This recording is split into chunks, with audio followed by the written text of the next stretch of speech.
Lagi siyang umaga dito. Umaga pa lang, lagi niya kami inunahan. Wala iba kundi si Sis Marlen. Palakpakan natin si Sis Marlen sa kanyang buhay. Salamat po, Sis. God bless. And anointed nating guitarist, Sis Pinky. Si Biang. And wini-welcome po natin si Jennifer. Bago lang siya, si Jennifer. Kasama ni Pinky. Pinky, salamat sa buhay mo. Dinala mo si Jennifer. Hindi ako din na dumating ka dito. Amen.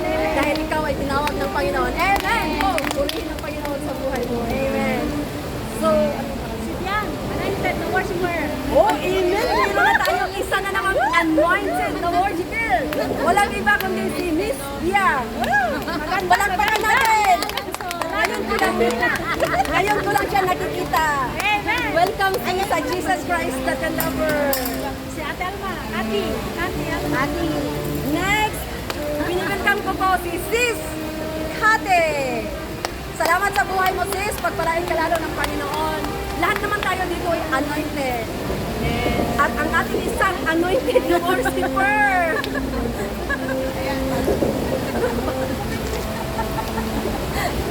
Kalimutan ko na tuloy sa tawa ng tawa. Joy! Talagang joy na joy. Hallelujah. Ligaya na ligaya. Ligaya. And then, si Miss Cherry. Hallelujah. Ito, anointed ito. She is overcomer. Palakpakan natin ang Panginoon sa buhay na, sa buhay ni Cherry. At winilcome ko po din si Nia. Si Nia. Maganda. Ayan yan, maganda. Basta mga Bisaya, maganda yun. Madalawa ko ng Bisaya. Amen. Lahat naman tayo maganda. Kaya matawa ko lang kayo. Lahat tayo maganda at perfect sa harapan ng Panginoon. Amen. And then, winilcome ko din ang kasama natin. Anointed yan na tamburin. Siya ang magtuturo natin para tayo sumayaw ng tamburin. Si Sis Arlen. Arlen. And then, ang isa naming kasama, na-miss namin, mabait, maganda, masipag, ayan yan siya. Mapagkumbaba. Kahit tinaway na ng kalaban, mababa pa rin siya. And then, purihin natin ang Panginoon sa kanyang buhay, si Miss Maricel. Amen. Kaya ngayon, palakpakan natin ang buhay ni Miss Miss Pastora MC Gunayan, no? Sa kanyang, siya ang ginamit ng Panginoon para maipahayag yung magandang balita ng Panginoon. Ito siya, anointed, nasa kanya na lahat, mapagbigay, mapagmahal, mapagkumbaga. Siya di-anoint ng Panginoon to preach the gospel dito sa Chonwan West. So, palakpakan natin ang buhay ni Pastora Elsie Gunayan de la Cruz. God, glory to God. All the time. God is good. Amen. Praise the Lord. Ako po'y natutuwa at higit sa lahat ang Panginoon ay natutuwa sapagkat may gagawin ang Diyos sa umagang ito. Amen? Salamat sa ating mga buhay. Bagamat umulan, ay nandito pa rin tayo para pasalamatan ang kabutihan ng ating Panginoon. Amen? Salamat sa malakas at with power na declaration ng ating teacher Bergalit. Praise God. Ganun, tama yun. There is power. Kaya we have given us the power already and authority. So, pagka tayo siya nag-declare with power, hindi, I am blessed. Parang hindi ka nag-agree sa sinasabi na. So, she said, I am blessed forever. With power nilang matapang. Ang mga Kristiyano ay matatapang. Amen, mga sundalo ni Kristo. Amen. Kaya po sa umaga po ito, hallelujah, ako po'y masayang-masaya sa buhay nating lahat. Binabati ko, kanina ay welcome, ay binabati ko po kayo ng isang magandang umaga. At higit sa lahat sa ating Panginoon, amen, nabuhay. Kanina, sobrang lakas ng ulan, but glory to God, when two or three gathered together in His name, ang Panginoon ay nasa ating kalagitnaan at medyo okay na yung Panginoon. Amen, salamat sa Diyos. Salamat sa buhay ni Ate Marlene na napakaaga, hallelujah. Talagang God is good sa ating mga buhay. Amen. Tayo na po ay mag-umpisa. Ang ating pag-uusapan ay patungkol po sa isang mabuting kaibigan. Bago po tayo tumuloy ay tayo po ay manalangin muna. Ate Pinky, pwede ka bang mag-ganon lang? Anong tawag ka? Oo, yung ano lang yun, sinabi na, image strumming. Mag-ganon lang. Hallelujah. Aming Diyos na makapangyarihan sa lahat, marami pong salamat sa umagang ito na pinagpala mo. Salamat, O God, sa iyong mga anak na inuna ang iyong kahirian. Tunay nga, Panginoon, seek ye first the kingdom of God and His righteousness, and all these things shall be added unto us. Bago ang lahat, Panginoon, kami po nagpapalinis ng aming mga puso. Create in us a clean heart, O God, and renew in us a right spirit. Salamat sa buhay ng iyong mga anak. Dalangin ko po, Panginoon, na buksan mo ang kanilang spiritual eyes, maging ang spiritual ears, para makita at marinig namin ang nais mo sa umagang ito. At nais ko po, Panginoon, dalangin ko na ibababa ko sa pinakamababa, ikaw lamang ang may taas sa aking buhay. For it's not by might nor by power, but by your spirit, O God, whom I preach the word today. Precious Holy Spirit, I invite your presence para pangunahan mo ako. In the mighty name of Jesus. Maraming salamat po. Ngayon pa lamang inaangkin na namin ng may katagumpayan ang lahat ng aming pag-uusapan. God be the glory. In Jesus' name, Amen. Amen. Ang ating text na po pala ay matatagpuan ko sa aklat ng Exodo 17. 17:11. Amen? At ganito po ang kanyang sinasabi. Pakinggan niyo na lamang ako. Kapag nakataas ang kamay ni Moses, nananalo ang mga Israelita. Kapag nakababa, nananalo ang mga Amerikita. Ang Diyos ang siyang magpala sa pagbabasa ng kanyang buhay at makapangyarihang salita. Amen? Bilang introduction sa ating pag-uusapan, nais kong tanungin po kayo, sino po ba ang inyong pinakamahusay? Ano po ba ang pinakamahusay at pinakamalalim na relasyon? Maaaring sabihin ninyo ang mag-ama. Amen? Subalit, pag lumaki ang ating pinakamamahal na anak na lalaki, makahanap ng pinakamagandang babae, hindi na siya maging best friend sa kanyang tatay. Amen? Nakapokus na siya sa kanyang mga crush. Ganun po. Amen? O kaya naman naisip natin ang mag-ina. Kasi kadalasan marami dito may mga anak na babae. Subalit kung lumaki rin yung ating anak na babae, makakita rin ng gwapong-gwapo, nakakalimutan na yung nanay. Nakapokus na siya sa kanyang boyfriend o kaya crush din. Amen? O maaaring naisip natin ang ating mga biyanan. Sino bang may asawa dito? Amen? Siguro best friend natin ang ating mga biyanan, ano? Pero subukan mong magpador-pador at nakalimutan yung paborito niyang kape.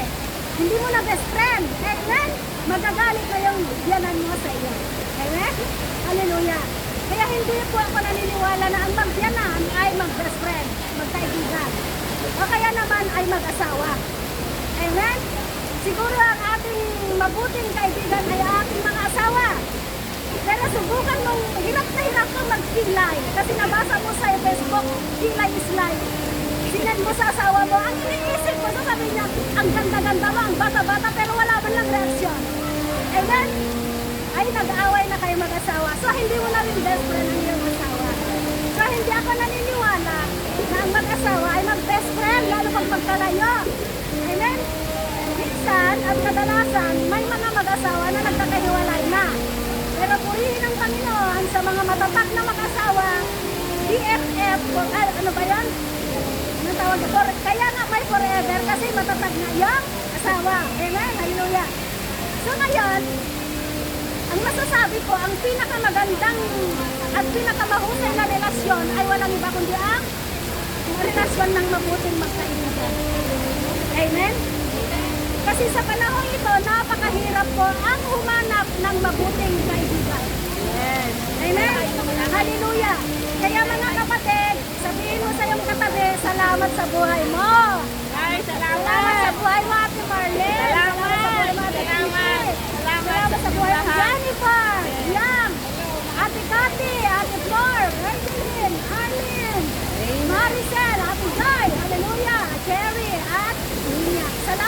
mga buhay. Kayo yung best friend. Tayo ay best friend. Amen?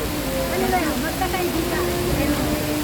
Sa banal na kasulatan, katulad ng sinabi ko kanina, ang konteksto po kasi dito sa Genesis 17:8 hanggang sa mga sumusunod, ito po yung paglusot ng mga Amalekita sa mga Israelita noong sila ay nagkampo sa Rephidim. Amen? At kasabay noon, lulusubin ng mga Israelita ang mga Amalekita. Ang sabi ni Moses, at alam natin yung istorya, na si Moses po ay pinangunahan ang pinakamareklamong grupo. Amen? Kahit pinakita na niya lahat, ginawa na niya lahat, ang dami pa rin reklamo ang mga Israelita. Hallelujah! Ngayon lulusubin ang mga Israelita sa Rephidim. Ngayon, ang ginawa ni Moses, gusto niyang pumunta sa burol para manalangin. Hallelujah! Pero habang siya'y nananalangin, pumili siya na isang nilukuban ng Santong Espiritu. Ito ay walang iba kundi si Josue. Amen? Na siya yung makikipaglaban sa mga Amalekita. At dito sa kontekstong ito, makikita natin na si Moses hindi nag-isa pumunta sa burol. Sinamahan siya ni Hur at Aaron. Amen? At ako po'y nananampalataya at naniniwala na ang Hur at Aaron at Moses ay walang iba kundi tayong lahat. Hindi mabubuhay isang mabuting magkaibigan kung wala po kayo dito sa grupong ito. Amen. Tayong lahat ay Hur at Aaron.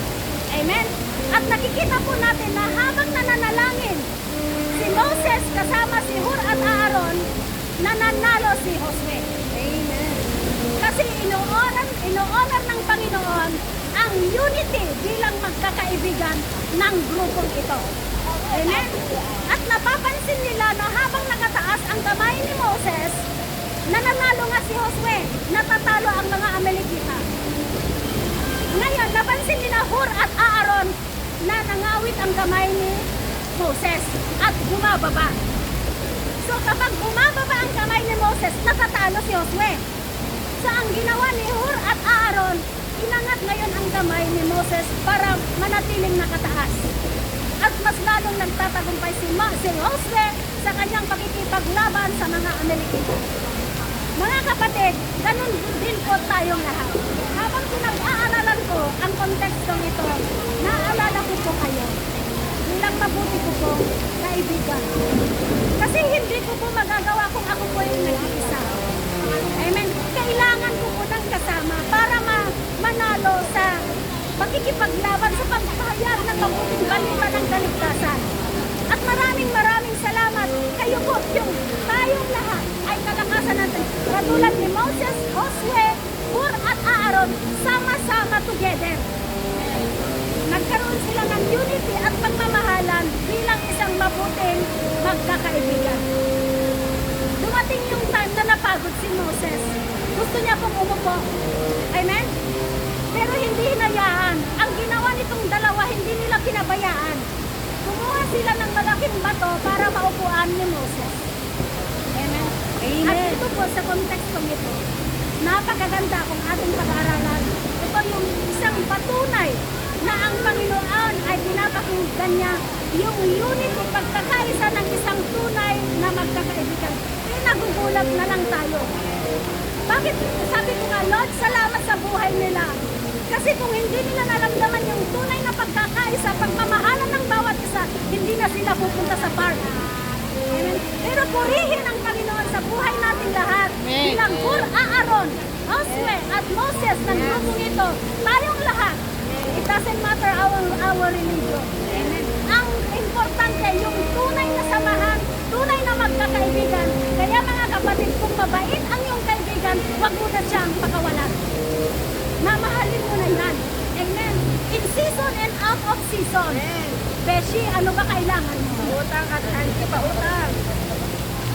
At pautang daw. At ito yung sikreto, tuturuan ko tayo ng Panginoon.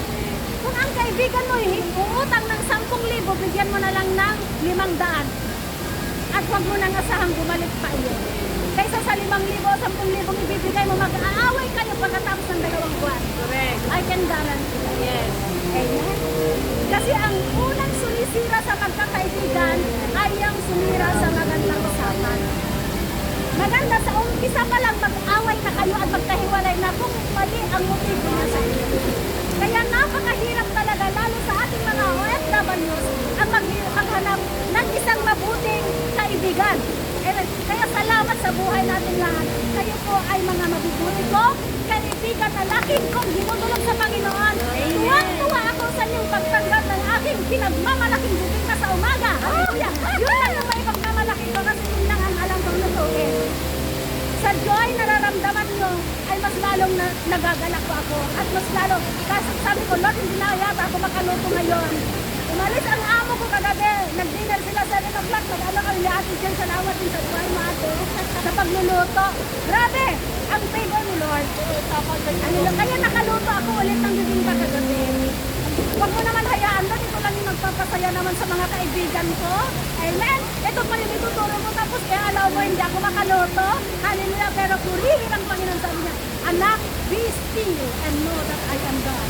Katulad ng weather kanina, basa na tayo lahat. Hallelujah. Pero dahil may Hur and Aaron, nanalangin si Teacher Bruder, sabi niya, let the peace of God reign this time in the mighty name of Jesus. Kita pong yung kapangyarihan. At ako po ay nag-intercede at lahat tayo nag-intercede. And at the end, huminto po yung ulan. At tayo tuloy-tuloy na magpuri at magpasalamat. Kaya kung nag-iisa ka, hindi mo yan makakaya. Kailangan mo ng mga kaibigan na tutulong sa iyo, katulad ni Hur, Aaron, and Josue sa buhay. So to make the story short, nanalo ang mga Israelita. Dahil may pagkakaisa pagmamahalang ng grupong ito. Hallelujah. Ganon din po tayo.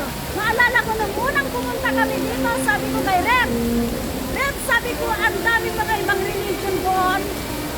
Para kami yung mga 10 tiktik na pinadala si Josue at saka si Caleb. Sabi, bakit ka natatakot? Pinag-pray mo na. Oh, sabi ko, iiyak tatlo kami. Si Arden, si Teacher Berdelin, ako, sabi ko, Lord, kung kalooban mo dito kami, let your will be done. Umiiyak po kami. Kaya to God be the glory. After 1 month, nakilala namin si Ate Joy na pinadala ng ganun, isang Hur ng grupong ito. At siya'y nagdala ng mga friends. Tayo sabi nga ni Teacher Berdelin, ano pa hahanapin mo? Nanalangin kasi nung magluluto kasi hirap ka na magdadala. Ito ay imamarites ko na sa marites ako. Amen? Ako'y nagluluto ng kinakain namin noon. Tapos sa gabi, nananalangin ako, Lord, anong kakainin namin? Ubus na yung baon ko. Biglang mag-message si na Brother Leonard. Ilan kayo? Punta kayo sa Jollibee. Ililibre ko kayo for dinner. Kaya, mga kapatid, by faith, hindi tayo gugutomin. Amen? Wala, hindi ka magugutom pag ikay nasa Lord. Hallelujah. Kasama natin. 1 plus God is majority. Kahit ikay nag-isa, sabi nga natin, Marlon, kahit mag-isa lang ako sa park. Sabi ko, grabe yung faith na to. 1 plus God is majority. Kasama natin ang Diyos. Amen? Hallelujah. Kaya sabi ni Teacher Berdelin, nanalangin ka magbibit-bit ng mga gamit kasi dala-dala ko lahat. Ibabalita ko na rin, baka may mahipo magbibit ng mga lata. Hallelujah. Amen? Ayan, nandiyan na sila, pinabay ni Lord. Kasi nahihiya ako, alam nyo, dito ko lang sasabihin, nahihiya akong mag-utos. I'm your servant, at ang servant ay hindi pwedeng mag-utos.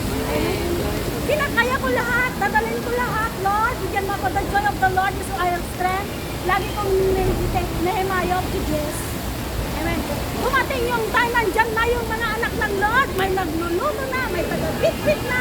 Hallelujah. At isang araw, ang dala-dala ko na ay Biblia ngayon. Ang dala ko, Holy Book muna kasi malaki yung aking Biblia. May Biblia naman ako sa bahay. Amen. Mabigat, galing pa ako sa Central. May maliit naman ako, pero yun kasi yung best friend kong Bible na hawak. Amen. Yun yung lagi kong kinakausap. Isang araw yun na lang dadaling ko. At naka-good outfit na ako sa MTR na. Hindi ka ako nakikita sa umaga, naka-rugged ako. Amen? Kasi hindi ko pinapakita. Pero to God be the glory. Ngayon ay medyo okay. Hallelujah. Salamat po. Pinadalhan pa tayo ng sabi ni Teacher Berdelin. Sabi ko, hindi ako ma-anointed mag-gitara. Anointed ka. Lord, padalhan mo naman kami ng mag-gitara. Purihin ang Panginoon. Umubos si Ate Pinky Biang at Ate Marlene Dodds. Lumapit ako. sabi ko, pwede niyo po ba akong turuan? Sinasabi ko yung katotohanan. Sabi nga ng Biblia, you know, the truth shall set you free. And then, hindi ako nagsisinungaling, sinasabi ko yung katotohanan. Hindi ako marunong, pwede niyo ba akong turuan? Kaya to God be the glory. Tayo magkasama-sama ng Hur, Aaron, and Moses ng grupong ito. Amen. Glory to God. Ngayon, ano po ba yung magagawa ng magkakaibigan? May magagawa. Una, sabi niya doon, when we work together, we minimize our impact. When we work together, pag nagtrabaho yan lahat, we minimize, malaki ang magagawa natin. Amen. Tignan mo nga, sabi niya Ate Almarin, yung mga bago na-encourage, na-amaze ako, Lord, thank you. In just 1 hour, 3 chords ang naituro niya nung Sunday. Alam mo, Ate Marin, hindi ko napansin yan. Sabi niya, in just 1 hour, 3 yung chord. Halila kayo, sabi ko, Lord, thank you. More, Lord. Amen. Hallelujah. Kasi sabangan natin, Lord, hindi ako marunong. Nagbihis ako, pagbalik ko, nagkikitalo na sa atin ko.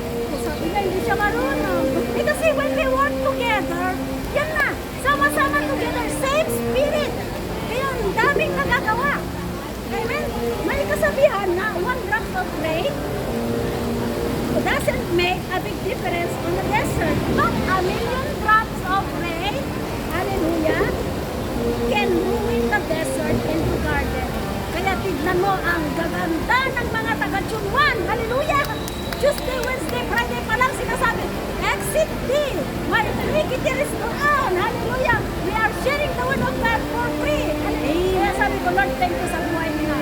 Kasi sila yung nag-encourage sa akin. Dati ako, masyado akong mahiyain. Pero nung nakilala, mas lala akong naging matapang nung nakilala ko po kayo. Kaya nawala na po yung iya. Kasi ang iya, galing yan sa kaaway. Pag nakihiya ka, sige pahiya ka na lang, huwag mo nang ibukas yung bibig. Kaya tayo pinadala dito ng Panginoon para maghayag ng salita ng Panginoon. Amen? Hindi tayo nahihiya, wala na yung hiya sa buhay natin. Amen? At sa buhay natin lahat, hallelujah, ang daming nandito. Glory to God. Ano bang magagawa? When we work together, we minimize our failures. Hindi napapansin yung kahinaan ko. Kasi nandyan kayo. Pero sinasabi ko naman yung totoo. Hindi ako marunong mag-gitara. Yes. Hindi ako marunong kumanta. Yes. Pero hindi nyo napapansin. Ako lang nagsasabi.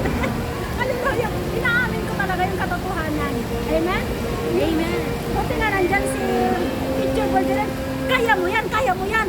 Siya yung Barnabas ng buhay ko na nag-encourage siya sa buhay ko. Amen? Amen. Sabi ko, Lord, sinasabi ni Teacher Bergeron, kaya ko, kaya purihin ang Panginoon. Talagang pinagsama talaga.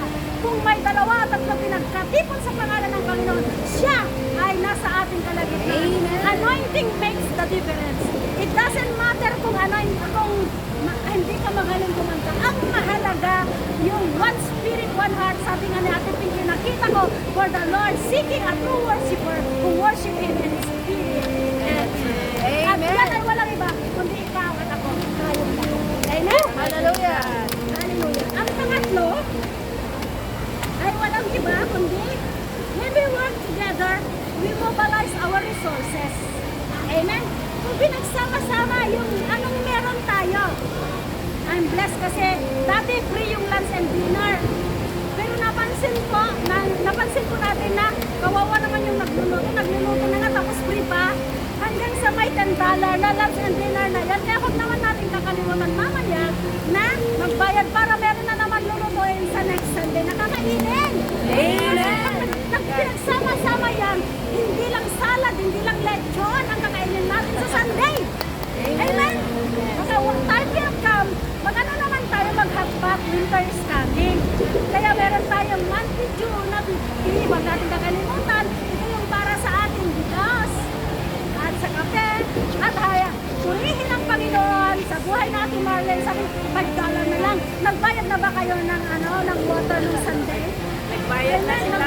Huwag natin kalilimutan. Kasi pag tayo naman ay bumili sa iba, $8. May $3 na difference. So, kaya salamat sa buhay natin, Marlene. Nakaka-bless din siya. When we work together, we mobilize our resources.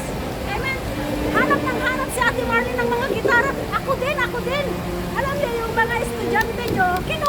kami. Ay, yung estudyante natin, Pinky, si Melanie, nasaan na ba yun? Meron pa ba? Meron pa ba? Sabi ko, meron yan, masisipag silang maghapon. Yan yung magagawa ng isang mabuting kaibigan. Dahil kung hindi mabuti ang kaibigan na yan, bakit gagawin ba niya? Hirap na hirap nga siyang magsuksok sa ilalim ng kama niya. Buti na lang people ni Lord, laging wala yung amo. Kaya naisusuksok niya. Hallelujah. Yan po ang, kaya kung mabuti, huwag mo na yan iiwanan. Huwag mo na yan kakalimutan. Kahit nag-forgot pa yan, naalala mo pa rin siya. Amen? Yan ang magagawa ng isang mabuting kaibigan. Kaya sabihin mo sa katabi mo, wala nang iwanan. Until the end Amen? of life. 3 linggo lang naman tayo magkakasama dito kasi first week nandun tayo sa Manchan. Amen? Hallelujah. Ayan, sa ating conclusion, sabi niya dito, may mga katangian kasi ng mga mabubuting kaibigan. Pasensya na tayo at aircon na aircon. Malalang yan. panahon. Okay lang yan. Salamat sa pagtataga. Amen? Sabi niya doon, Kawikaan 23 verse 10. Huwag mong pabayaan ang iyong kaibigan. Kaya huwag mong papabayaan ang iyong kaibigan. Hallelujah. Ni ang kaibigan ng iyong magulang. Ikaw ay nagkikipit, huwag sa kapatid na lapit. Higit na mabuti ang kapitbahay na malapit kaysa sa malayong kapatid. Amen? Yung salitang huwag mong pabayaan ay biblical po ito. Amen? Hallelujah. Kung walang pamasahe yung kaibigan mo, transfer mayroon na mga Alipay. Akin na yung QR code mo para makadalo ka. Huwag mong pababayaan. Gusto na pumunta sa... Kasi hindi kompleto yung Sunday kung hindi yung kanya makita. Amen? Kaya huwag mo siyang pababayaan. Kaya minsan, kumain naman kayo sa Fairwood. Katulad na natin din, nag-breakfast sa McDonald's. Amen? Yan. Kung mabait na ng kaibigan na yan, huwag mong pababayaan kasi biblical. Higit na sabi niya dito, higit na mabuti yung kapatid na malapit, yung kaibigang malapit, kaysa sa malayong kapatid. And wala ka na nga papasahe, magpatransfer ka pa sa kapatid mo na sa Pilipinas. Eh, mas mahal na yung church kaysa sa pagpadalaan ng $50 na pamasahe mo. Amen? Kaya, alagaan mo na lang ang iyong kaibigan. Amen? Ano pa? Kawikaan 17:17. Ang kaibigan ay nagmamahal sa lahat ng panahon. Hallelujah! At oras na kagipitan, kapatid na tumutulong. Yan, kahit nahihirapan yan, naglalakad yan, purihin ang Panginoon. Kung kailangan mo ng prayer, agad-agad yan. Amen? I'm so blessed sa buhay ni nung pangalawa kong anak spiritually, isang patotoo. Siya ay magpo-for-good na kasi operahan yung kanyang anak sa goiter. Nabigla kami, karerenyo niya pa lang. Sabi niya, Pastora, magpo-for-good na ako. Sabi, pero yung aking sahod, hindi ibigay niya mo. Sabi ko, magrarally tayo sa langit. True. Sabi ng Panginoon, kung may 2-3 nagkatipon sa pangalan ng Panginoong Isus, siya ay nasa ating kalagitnaan. I declare yung sahod mo, ibibigay ng amo, ticket mo, provide ni amo, kasi break contract kasi yun. Hindi ibibigay yun ang sabi ng kanyang amo. Kung anong sinabi ng for with God, all things are possible to those who believe. Kung anong sinabi ng Panginoon, mangyayari yun. Sabi ko gano'n. After 2 days, nag-message siya. Salamat sa prayer mo to God with the glory. Hinipo ng Panginoon ang amo niya at ibibigay yung sahod niya. Amen. At binihan pa siya ng ticket niya. Hallelujah. Kababalik niya pa lang. Kung God is good, bilang magkaibigan malapit, nagmamahalan, kasi mahal ko lahat ng aking mga kaibigan. Sabi ko, Lord, ipaalala mo sa Panginoon na anak ka ng Panginoon. Hihintuin ng Diyos ang amo mo at ibibigay yung sahod mo. Amen? And I declare sa operasyon ng kanyang anak, kasi yung kanyang anak is dentistry. Nag-aaral sa dentist. Pipiliin siya na makipag-seminar sa Vietnam. Eh ngayon, na-find out na mayroon siyang goiter at kailangan operahan as soon as possible. So, bigla siyang magpupulgo. Pero, I do believe in my heart of heart kung anong sinabi ng Panginoon sa latay ni Jesus, magaling na siya at tinunaw na yung bukol niya. Just have faith. Amen. Amen. Kaya alam ko, inumpisahan na ng hindi dapat at binigay yung ticket niya na hindi dapat at tuloy-tuloy na yan. Amen? Huwag had lang yan. Eh, ano pa hinihintay natin? Tuloy-tuloy lang. Amen? Sa pagtitiwala sa ating Panginoon at laging ang bumati sa bawat isa. Amen? Hallelujah. It is ang tawag na ay divine connection.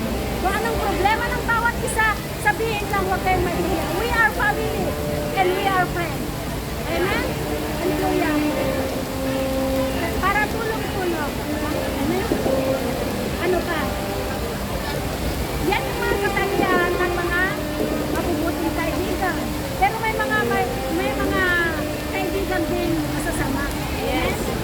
Mahanap po natin doon sa ano siya? Yung mga mapanirang kaibigan. Doon sa Kamikaan 16:28. Pagkabasa mo nga Teacher Margaret. Yung unang version. Kawikaan 16:28. Doon sa conclusion. 16:28. Kawikaan 16:28. Ang taong baluktot ang isipan ay naghahasik ng kaguluhan. At sinisira naman ng chismis ang magandang samahan. Amen! Baluktot ang kaisipan. Nakita mo lang nagtabi sila. May pinag-usapan patungkol sa kanyang anak. Oh shit, ako na naman pinag-usapan nila. Amen? Kaya iwasan po natin yung mga Amen. baluktot ang kaisipan. Amen?